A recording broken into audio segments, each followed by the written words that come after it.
Hey, how you doing? Would you like to make an opening statement about being honored with this award this evening?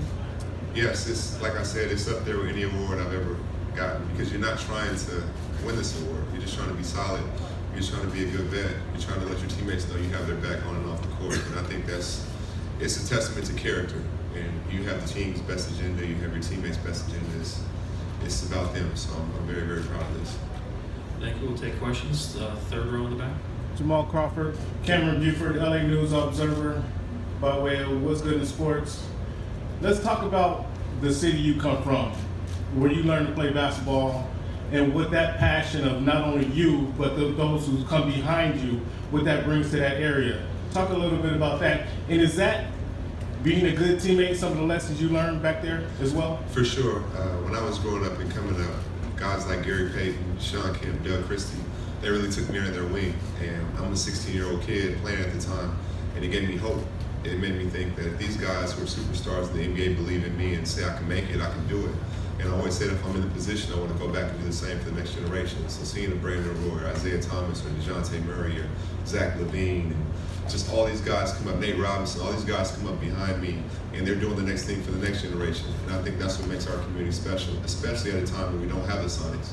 You know, because I had those guys to kind of like, I can go see Gary Payton at Key Arena. Now that's why we do my pro-am. So these guys can see, you know, NBA basketball and reach out and touch a Kevin Durant or a Blake Griffin or Kyrie Irving.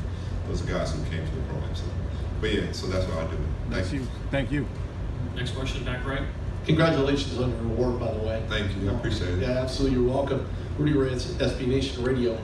When you look back at your career, I mean, you still have tons of time to play, but Yeah. let's be honest. Let's call it what it is. And I'm re-energized now. I can't wait for this year, to be honest with you. And in all fairness, I see that. And I see you playing with such zest and vibrancy. I look at you playing for probably another 5 or 10 years.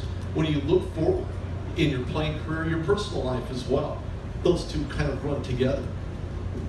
When you look back at it, what's the best of what you've given and what do you see ahead of you? To be honest with you, the best is I'm living a dream. Like if you'd have told me when I was 15 years old I'd be in the NBA and play against Michael Jordan or Karl Malone or play against Allen Iverson and Kobe Bryant and all these great players, and these players actually like know my name.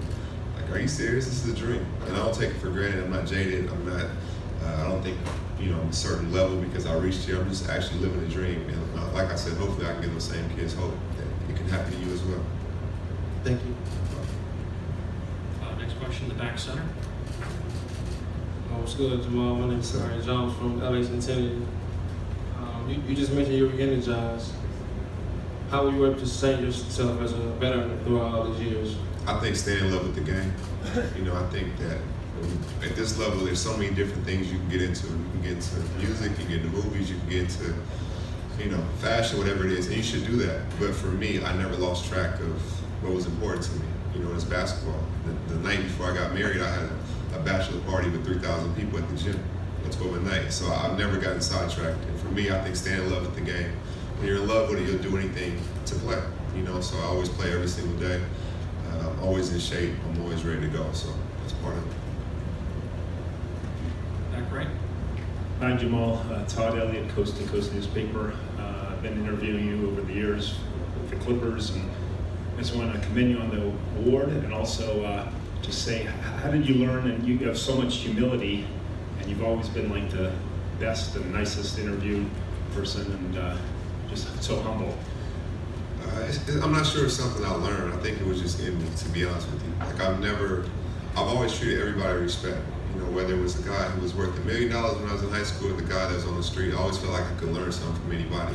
And I always feel like every human life was just as important as the next. So I never was like, oh, you're up here, I'm gonna treat you this way. You're down here, I'm gonna say something crazy to you. That was never me.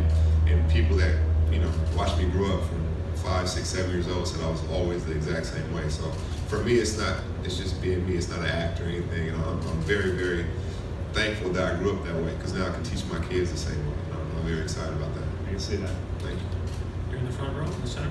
Hi, Lauren Jones, LA Sentinel. I got a chance to catch up with you after the Drew League Pro-Am game last summer, and I'm just curious, you mentioned love of the game and that passion being the thing that sustains you. Are there any stories of summer that kind of have energized you in a way? The stories of guys that you've seen playing, or just playing in the summer league? Yeah, definitely. I think you see these guys that are playing, some of them are so talented, some of them should be in the NBA and they're not. But they'll go across the world to play basketball. I think it's inspiring. I get a lot of inspiration watching kids. My son's 8 years old, he plays, and I'm watching kids and how they interact and the pure love for the game. It's no politics, it's no nothing but just pure passion and love. And I think being around that young group is unbelievable, for me especially. I just don't take it for granted. Obviously, I'm not going to play another 18 years, so, at some point, you want to look back and say, I got the most out of it and I really enjoyed it. So for me, I'm just stuck in the moment. Is there a final question? Thank you, Luke. Congratulations. All right, thank you. I appreciate it.